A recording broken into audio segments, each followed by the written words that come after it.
Assalamualaikum warahmatullahi wabarakatuh. Alhamdulillahirabbil alamin. Hamdan syakirin, hamdan na'imin, hamdan ni'amahu yukafi mazidah. Ya Rabbana lakal hamdu kama yanbaghi li jalali wajhika wa 'azimi sultanik. Allahumma shalli ala sayyidina Muhammadin bi'adadi man shalla alaihi.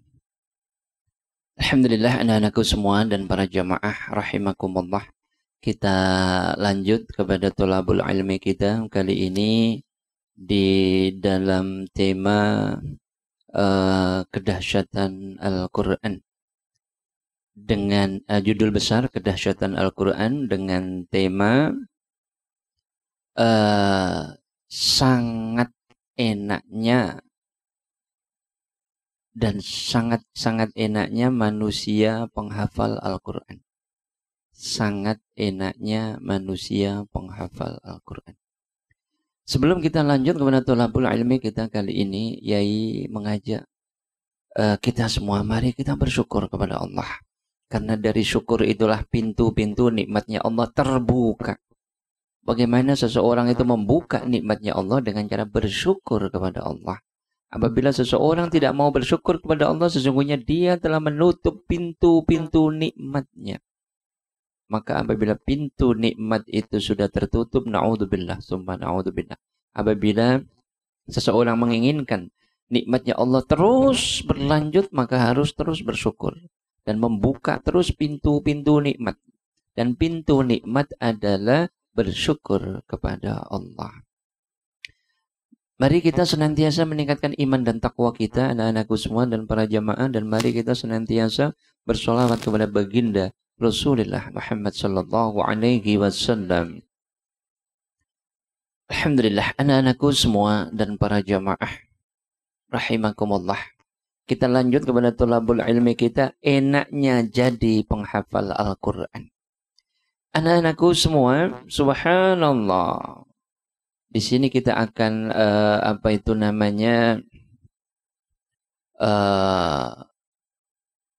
membahas. Mungkin kita akan bahas dalam dua versi pendek dan versi panjang. Kalau versi pendek ya menyesuaikan waktu. Kalau versi panjang ini Masya Allah, kalau kita ingin membahas tentang kedahsyatan Al-Quran, temanya dengan enaknya menjadi penghafal Al-Quran, itu sangat panjang, bisa sampai berjam-jam. Tapi kita coba bahas yang pendek dulu. Allahumma shalli ala sayyidina Muhammadin bi'adadi man shalla alaihi. Manusia yang menjadi penghafal Al-Quran adalah manusia terbaik. Kalau ingin jadi manusia yang terbaik, jadilah manusia penghafal Al-Quran. Maka siapapun dari saudaraku kaum muslimin muslimat di seluruh dunia, kalau menginginkan keenakan anaknya dan dirinya, orang tuanya pengen enak, anaknya kepengen enak, maka perintahkan anak-anak kita untuk menghafal Al-Quran. Dan di situ yang pertama yang akan didapat adalah anak kita akan menjadi manusia terbaik. Manusia terbaik. Di dalam hadis riwayat Imam Bukhari, hadis riwayat Abu Dawud, hadis riwayat Tirmidzi, hadis riwayat An-Nasai, dan hadis riwayat Ibnu Majah, di sana menyebutkan bahwasanya sebaik-baik manusia adalah manusia yang belajar Al-Quran dan manusia yang menghafalkan Al-Quran. Kemudian manusia yang mempelajari, menghafal, dan mengamalkannya, serta mengajarkan. Dan di sini kita tidak membahas banyak, kita fokus di menghafal. Jadi manusia penghafal Al-Quran adalah manusia terbaik, menjadi manusia yang terbaik. Allahumma shalli ala sayyidina Muhammadin bi'adadi man shalla alaih. Bahwasanya anak-anakku semua, siapapun yang menghafal Al-Quran, dia akan diberikan kelebihan oleh Allah. Tidak semua manusia bisa menghafal Al-Quran. Siapapun manusia yang bisa menghafal Al-Quran, itu adalah karunia dari Allah yang super dahsyat luar biasa. Maka anak-anakku semua, kalian jadi santri penghafal Al-Quran, itu santri yang terbaik. Santri terbaik anak-anakku semua. Dan kalian manusia terbaik. Maka dari situ anak-anakku semua, bagaimana caranya sih setan dan iblis untuk menggoda manusia? Bagaimana manusia tidak jadi manusia terbaik? Yaitu dengan cara aras-arasan menghafal Al-Quran. Atau malas menghafal Al-Quran. Dan kemalasan itu adalah tembakan dari setan laknatullah. Dia menembakkan dengan pelurunya setan dan iblis. Ditembakkan kepada manusia sehingga akan timbul malas. Maka kita tahu itu adalah senjatanya setan, kita lawan. Kita buang malas kita. Kita masukkan ke dalam kolbu, kita ingin jadi manusia terbaik yang dirindukan oleh surga. Jadi manusia penghafal Al-Quran dan manusia yang hafal Al-Quran itu dirindukan oleh surga. Subhanallah. Jadi kalian insya Allah dirindukan oleh surganya Allah. Amin. Maka di sini ada orang santri-santrinya Yai, jamaahnya Yai yang mengurusi para penghafal Al-Quran. Wah, dapat pahala yang sama. Mengurusi orang-orang yang menghafal Al-Quran dan para penghafal Al-Quran. Yang mengurusi penghafal Al-Quran itu dapat pahala yang sama dengan menghafal Al-Quran. Dan para penghafal Al-Qurannya semuanya adalah orang-orang yang terbaik. Manusia terbaik. Maka semoga kaum muslimin, bagaimana Yai, andaikan ada pertanyaan banyak, bagaimana Yai caranya saya bisa mengenakkan anak saya? Kalau kepengen enak, maka suruh anakmu menghafal Al-Quran. Pasti anakmu enak. Enak apa? Enak nanti di surganya Allah. Di dunianya enak juga. Tapi enak sementara. Dunia ini kan sementara. Kita menginginkan enak abadi di surganya Allah. Maka kalian ada di mondok untuk menghafal Al-Quran. Itu adalah manusia yang terbaik. Jadi manusia yang terbaik. Kemudian enaknya lagi menghafal Al-Quran adalah mendapatkan dari hadis yang diriwayatkan oleh Imam Tirmidzi, Imam Ad-Darimi dan Imam Baihaqi, bahwasanya itu dari Abu Sa'id radhiyallahu an berkata, Rasulullah sallallahu alaihi wasallam bersabda, Allah berfirman, barang siapa yang disibukkan oleh Al-Quran daripada berzikir kepadaku dan memohon kepadaku, maka aku berikan kepadanya sesuatu yang lebih utama daripada yang aku berikan kepada orang-orang yang memohon kepadaku. Dan keutamaan kalam Allah di atas seluruh perkataan adalah seumpama keutamaan Allah atas makhluknya. Ini maksudnya bagaimana ya hadis ini? Anak-anakku semua, orang itu yang sibuk menghafal Al-Quran, tapi nggak sempat dia zikir, nggak sempat baca subhanallah, nggak sempat. Dia berdoa, ya Allah berikan saya sesuatu ini dan itu, nggak sempat berdoa, nggak sempat zikir. Waktunya banyak disibukkan untuk menghafal Al-Quran. Di dalam hadis ini Allah nggak usah khawatir. Intinya seperti itu.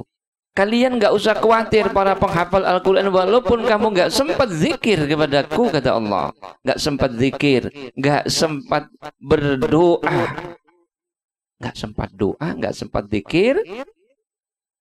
maka kalian akan dikasih oleh Allah sesuatu yang melebihi orang yang zikir dan melebihi orang yang berdoa.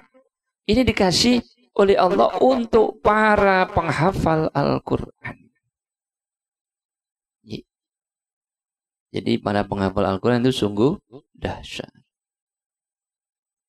Jadi kalian nggak usah capek-capek zikir, nggak usah capek-capek berdoa, fokus terus untuk apa itu namanya menghafal Al-Quran, maka kalian akan mendapatkan yang jauh lebih baik yang didapat oleh orang yang berzikir dan orang yang berdoa. Itu maksudnya di dalam hadis riwayat Imam Tirmidzi, Imam Baihaqi dan Imam Ad-Darimi dari Abu Sa'id radhiyallahu anhu. Rasulullah bersabda, Allahumma sholli ala sayyidina Muhammadin bi'adin diman shalla ala. Itu enaknya orang menghafal Al-Quran. Nggak usah ngapa-ngapain, tapi dia sibuk menghafal Al-Quran, Allah memberikan yang luar biasa. Melebihi orang yang zikir dan melebihi orang yang berdoa. Allahumma sholli ala sayyidina Muhammadin bi'adin diman shalla alaih. Kemudian anak-anakku semua, dari Umar radhiyallahu an berkata bahwasanya Rasulullah sallallahu alaihi wasallam bersabda, jadi enaknya orang yang menghafal Al-Quran adalah Allah mengangkat derajat bagi siapapun para penghafal Al-Quran. Ada hadis riwayat Imam Muslim. Allahumma sholli ala sayyidina Muhammadin bi'adadi man shalla alaih. Jadi derajatnya diangkat oleh Allah. Jadi dulu sebelum menghafal Al-Quran, derajatnya segitu. Kalau sudah mulai menghafal Al-Quran, derajat itu naik, diangkat oleh Allah. Setinggi apa? Ya setinggi-tingginya, sesuai dengan jumlah hafalannya dan jumlah kesungguhannya. Jadi antara yang apa itu namanya, anak-anakku semua, setinggi-tingginya Allah mengangkat derajat. Allahumma sholli ala sayyidina Muhammadin bi'adadi man shalla alaih.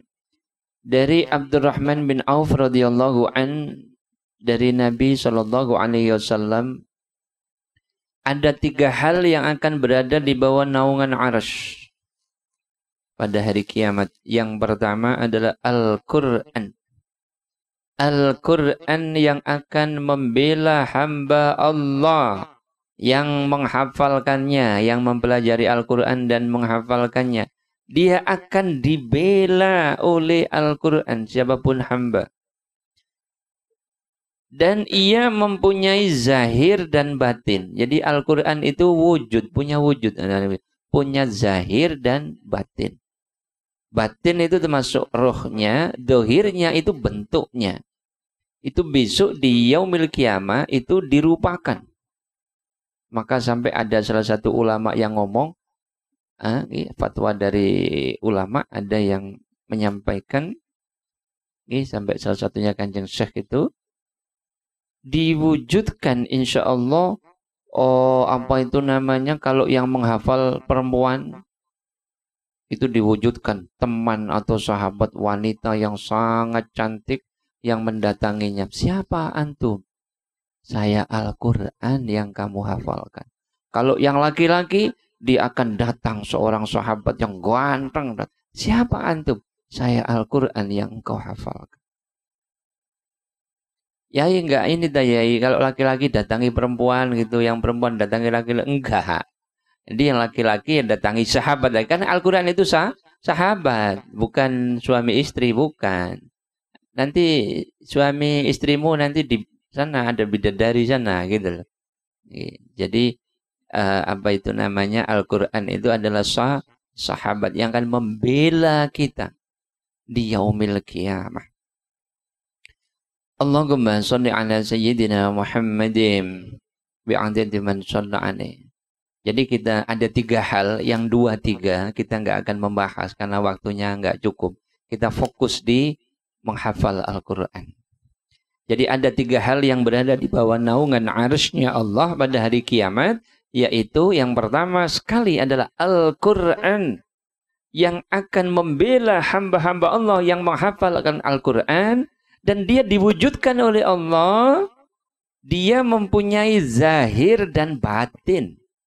Mempunyai zahir. Jadi yang Al-Quran yang kalian pangku-pangku itu, mushaf-mushaf ini, itu besok diwujudkan oleh Allah berupa zahir dan batin. Punya zahir dan batin. Sampai tadi ada ulama menyampaikan bisa diwujudkan kalau laki-laki, sahabatnya laki-laki yang ganteng, perempuannya perempuan yang cantik. Allahumma sholli ala sayyidina Muhammadin bi'adadi man shalla alaih. Kemudian anak-anakku semua, orang-orang yang menghafal Al-Quran akan, ini anak-anakku semua, akan ditanyakan besok oleh Al-Quran di yaumil qiyamah. Dan Al-Quran akan bertanya insyaallah, apakah engkau telah memuliakan aku? Nah, kemudian pertanyaannya Al-Quran lagi, apakah engkau telah menunaikan hak-hakku? Nah, seperti itu. Dalam syarah Ihya Ulumuddin dinyatakan bahwa hak Al-Quran adalah dikhatamkan 2 kali dalam setahun. Itu sudah paling minim. Dikhatamkan 2 kali dalam setahun. Setahun itu. Kalau yang baik yaitu ya minimal sebulan khatam. Di setahun 12 kali. Kalau minimal ya 2 kali.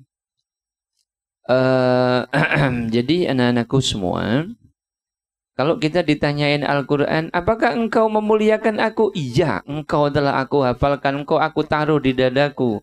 Mushaf bentuk Al-Quran di dunia, aku pegang-pegang, aku timang-timang, aku simpan, aku lihatin. Walaupun aku sudah hafal Al-Quran, aku lihatin, aku timang-timang, aku baca lagi, aku murojaah lagi. Jadi wujudnya itu dirangkul, dan engkau aku muliakan. Aku simpan di hatiku. Bukan di mulutku saja. Jadi engkau aku muliakan wahai Al-Quran, engkau aku lafadzkan di mulutku. Wujudmu di dunia aku peluk, aku cium, aku lihat, aku baca engkau, dan engkau juga aku simpan di hatiku, alias hafal. Dan kalau sudah seperti itu engkau memuliakan aku, nah siap dia menjadi pembelanya. Pembela dari umum, luar biasa. Di akhirat dia akan menemani kita di alam kubur. Dia akan membela kita di padang mahsyar. Dia akan memintakan ampun sama Allah. Dia akan membawa kita di Shiratal Mustaqim, dan nikmatnya luar biasa. Nikmatnya luar biasa. Di padang mahsyar punya sahabatnya Al-Quran, subhanallah. Dan para sahabat baginda Rasul itu mereka ahli jihad, dan juga mereka juga menghafal Al-Quran. Allahumma sholli ala sayyidina Muhammadin bi'adadi man shalla alaihi. Jadi anak-anakku semua itu enaknya menghafal Al-Quran. Kemudian enaknya lagi menghafal Al-Quran, disebutkan dari Abdullah bin Umar radhiyallahu an bahwa Rasulullah sallallahu alaihi wasallam bersabda, pada hari kiamat kelak akan disebut kepada ahli Quran, yaitu manusia-manusia yang hafal Al-Quran, Bacalah dan teruslah naik.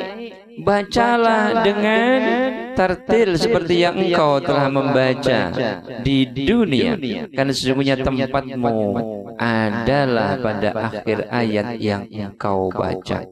Hadis riwayat Imam Ahmad, Imam Tirmidzi, Abu Dawud, An-Nasai, Ibnu Majah dan Ibnu Hibban.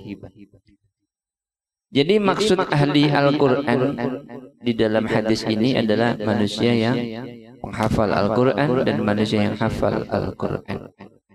Allahumma sholli ala sayyidina Muhammadin bi'adadi man shalla alaihi. Jadi kebanyakannya di akhir ayat Al-Quran kan ada di sana. Termasuk manusia yang menghuni surga, manusia yang menang, manusia yang sukses. Akhir-akhir ayat Al-Quran kan kebanyakannya seperti itu, benar ya? Maka manusia yang menang, manusia yang sukses, manusia yang luar biasa, semuanya ada dipunyai oleh manusia yang hafal Al-Quran, manusia yang penghafal Al-Quran. Itu enaknya jadi manusia penghafal Al-Quran, luar biasa. Maka anak-anakku semua, kalian harus berjuang. Allahumma sholli ala sayyidina Muhammadin bi'adadi man shalla alaihi. Jadi anak-anakku semua, semoga kita semua cinta Al-Quran. Amin. Dan cintanya bukan cinta bohong-bohongan, tapi cintanya sungguhan, yaitu melihat Al-Quran, membacanya, memurojaahnya, kemudian diletakkan di otak, di lisan, dan di kolbu. Nah, ini bukti cinta. Nah, orang bilang kan, misalnya Mas Halim bilang sama Mbak Sofwa, I love you, misalnya. Katanya Mbak Sofwa, embel, nah begitu. Buktikan, mana? Lu bener lu, cintaku dari dalam hatiku. Baru kalau Mas Halim membuktikan, berani terjun dari gunung, lah baru Mbak Sofwa percaya. Nah, ini contoh. Jadi memang cinta itu bukan hanya di lisan, tapi di mulut. Di mulut. Bukan di lisan, tapi di mulut. Sama ya, lisan dengan bukan di lisan saja, tapi di kolbu, di hati, itu bukti cinta. Kita juga begitu, bukti cinta kita kepada Al-Quran lalu di hati. Maka kalian diajak yai untuk terus tolabul ilmi, mempelajari Al-Quran. Ini tolabul ilmi seperti ini nih, mempelajari Al-Quran ini besok menjadi pembela kita itu. Ini kan ngoncei Al-Quran dan terus nanti menghafal. Jadi menghafal, mempelajari, menghafal, mempelajari, itu luar biasa. Allahumma sholli ala sayyidina Muhammadin bi'adadi man shalla alaihi. Dan orang yang enaknya, orang tua yang mempunyai anak penghafal Al-Quran dan hafal Al-Quran, dia akan diberikan mahkota dari surganya Allah. Orang tua kalian itu besok dapat mahkota dari kalian. Nah, kenapa kalian kok bisa ngasih mahkota? Loh, kalian sendiri sudah ada di surga. Kalian di surga dimuliakan. Lalu malaikatnya Allah menjemput orang tua kalian dengan membawa mahkota dari surganya Allah. Ini loh, maka sampai orang tuanya kebingungan. Apa ini malaikat? Ini adalah hadiah dari Allah untuk kamu, wahai orang tua.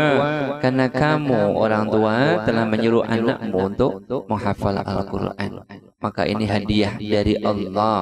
Maka pakailah mahkota ini dan masuklah ke surganya Allah, berkumpul dengan anak-anakmu. Subhanallah. Allahumma sholli ala sayyidina Muhammadin bi'adadi man shalla alaihi. Kemudian anak-anakku semua selalu mendapatkan rahmat dari Allah dan selalu mendapatkan doa dari malaikatnya Allah. Selalu malaikatnya Allah menaungi bagi para penghafal Al-Quran dan orang yang hafal Al-Quran. Apa itu namanya? Dan anak-anakku semua, orang yang penghafal Al-Quran dan hafal Al-Quran, dia akan menjadi keluarganya Allah. Lah kalau keluarganya Allah ya pasti di surga. Dari Anas radhiyallahu an berkata bahwasanya Rasulullah SAW bersabda, sesungguhnya Allah memiliki keluarga dari kalangan manusia. Lalu para sahabat bertanya, siapa mereka ya Rasulullah yang kau maksud keluarganya Allah di kalangan manusia itu siapa ya Rasul? Lalu baginda Rasul menjawab, yaitu ahli Quran, yaitu manusia yang cinta Al-Quran. Sesatunya yaitu manusia yang mempelajari Al-Quran dan menghafalkannya. Dia adalah keluarganya Allah dan orang-orang yang istimewa dan diistimewakan oleh Allah. Orang yang mempelajari Al-Quran dan menghafalkannya. Hadis riwayat An-Nasa'i, riwayat juga Ibnu Majah, riwayat Al-Hakim dan riwayat Imam Ahmad. Allahumma sholli ala sayyidina Muhammadin bi'adadi man shalla alaihi. Maka ahli Quran, orang yang mempelajari Al-Quran dan orang yang senantiasa menghafal Al-Quran dan dia senantiasa sibuk dengan Al-Quran. Orang yang senantiasa sibuk dengan Al-Quran maka akan diberikan keistimewaan oleh Allah dengan istimewaan yang luar biasa. Dia dijadikan oleh Allah ahlullah, keluarganya Allah. Ingat ini, jangan sampai lupa kalian itu keluarganya Allah. Nah ini sudah dilupakan setan. Jangan sampai kalian menganggap ngapalno Al-Quran ini biasa, lu. Maka tulis Ustaz tuh di tulis print itu di banner itu. Kalian itu keluarganya Allah. Kalian itu bukan main-main. Dulu Mas Baihaqi belum menghafal Al-Quran, sekarang sudah menghafal Al-Quran. Proses ini, kamu itu keluarganya Allah sekarang. Mas Fajri keluarganya Allah, Mas Nabil keluarganya Allah, dan siapapun kalian hamba-hamba Allah yang mempelajari Al-Quran dan menghafalkannya, itu keluarganya Allah. Subhanallah, keluarganya Allah dan titelnya ahlullah. Maka anak-anakku semua, kalian itu istimewa. Istimewa. Jadi kalian itu keluarganya Allah. Ahlullah. Maka bagi siapapun kaum muslimin muslimat yang kepingin anaknya jadi keluarganya Allah dan orang tua tersebut juga kepingin jadi keluarganya Allah, maka anaknya suruhlah untuk menghafal Al-Quran. Maka anaknya jadi keluarganya Allah, orang tuanya ketarik, terikut, dipakaikan mahkota, jadi ikut keluarganya Allah, lah anaknya jadi keluarganya Allah. Maka siapapun orang tua yang merasa cinta kepada anaknya, buktikan cintanya. Harus cinta beneran, bukan cinta bohong-bohongan. Maksudnya apa? Saya cinta kepada anak saya, maka saya kepingin anak saya masuk surga. Saya kepingin anak saya menjadi keluarganya Allah. Karena saya cinta kepada anak saya. Karena anak saya adalah belahan hati saya. Benar nggih? Langsung anaknya disuruh menghafal Al-Quran. Anak-anaknya sampai hafal Al-Quran. Maka anaknya menjadi keluarganya Allah. Dan itu orang tua tersebut sangat cinta. Itu bukti cinta. Beda dengan si B. Saya cinta dengan anak saya belahan hati saya. Lepas itu, dia tidak disuruh untuk mempelajari Al-Quran dan menghafalnya. Dia nggak nyuruh. Akhirnya, anaknya menghuni nerakanya Allah. Kalau ditanya, wahai orang tua, kenapa kamu nggak nyuruh anak kamu menghafal Al-Quran? Katanya kamu cinta, katanya kamu sayang kepada anak kamu, karena katanya anak kamu belahan jiwa kamu. Kenapa kamu nggak nyuruh anak kamu menghafal Al-Quran? Ya malaikat, karena sebetulnya saya nggak cinta. Cinta saya hanya di lisan saja. Lu kok ngomong begitu ya? Iya, di akhirat nanti. Karena yang ngomong itu bukan lisan. Yang ngomong tangannya, kakinya. Lisannya dikunci oleh Allah. Jadi anak-anakku semua, bagi kaum muslimin, muslimat yang kepengen cinta kepada anaknya, suruhlah anaknya menghafal Al-Quran. Karena itu bukti cinta kalian dan akan membawa kalian orang tua untuk ke surganya Allah. Karena anaknya sudah masuk surga, maka orang tua ditarik, dimuliakan oleh Allah, diberi bonus oleh Allah untuk masuk surga. Allahumma sholli ala sayyidina Muhammadin bi'adadi man shalla alaih. Kemudian anak-anakku semua, dari Fudalah bin Ubaid radhiyallahu an berkata bahwasanya Rasulullah SAW bersabda, Allah lebih mendengarkan dengan penuh perhatian kepada para pembaca Al-Quran daripada seorang tuan yang mendengarkan nyanyian hamba perempuannya. Hadis riwayat Ibnu Hibban, Ibnu Habban dan Hakim.